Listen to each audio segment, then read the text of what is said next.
छत्रपती संभाजीनगरमध्ये अब्दुल सत्तार यांनी मंदिरामध्ये दर्शन घेतलं आणि त्यानंतर मंदिर अपवित्र झाल्याचं म्हणत काही तरुणांनी गोमूत्र शिंपडून मंदिर स्वच्छ केल्याचा प्रकार समोर आलाय। अब्दुल सत्तार यांनी रहिमाबाद इथं नागेश्वर मंदिरामध्ये महाशिवरात्री निमित्तानं दर्शन घेतलं, मात्र त्यानंतर काही तरुणांनी सत्तार यांच्या या दर्शनावरून आक्षेप घेतला।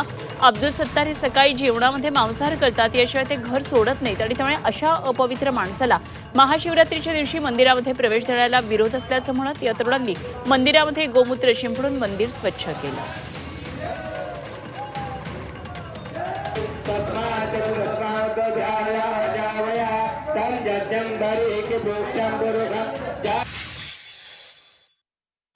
अब्दुल सत्तारांनी हिंदू धर्मात प्रवेश केलाय का? आणि नसेल तर मग त्यांनी बाहेरून दर्शन घ्यायला हवं होतं। आमच्या देवी देवतांची मंदिरं ही काही स्मारकं नाहीये, गर्भगृहाचे धार्मिक नियम असतात। त्याच्यामुळे राजकीय फायद्यासाठी आमच्या धर्माचे नियम मोडू नका। आणि जर तुम्हाला खूपच इच्छा असेल तर हिंदू धर्मात प्रवेश करा आणि मग खुशाल देवी देवतांचे आशीर्वाद घ्या।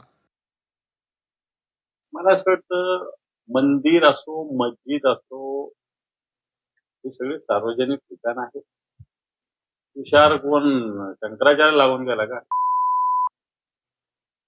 तो सांगणारा एखादा जर मुस्लिम माणूस मंदिरात येऊन जर देवाचं दर्शन करत असेल त्याचं स्वागत करावं, त्याला का विरोध करावा? त्यामुळे ही भारतीय जनता पार्टी संकुचित धर्माला संकुचित बनवणार आहे। हिंदू धर्म हा व्यापक आहे। हिंदू धर्म काय सांगतो, अवघे विश्वाचे माझे घर म्हणणारा हिंदू धर्म आहे, लक्षात घ्या। आणि त्याच्यामुळे हा मंदिरात आला म्हणून हिंदू व्हा आणि हा मस्जिद मध्ये जाणार म्हणून मुसलमान व्हा, या विचाराला आमचं समर्थन मिळत नाही।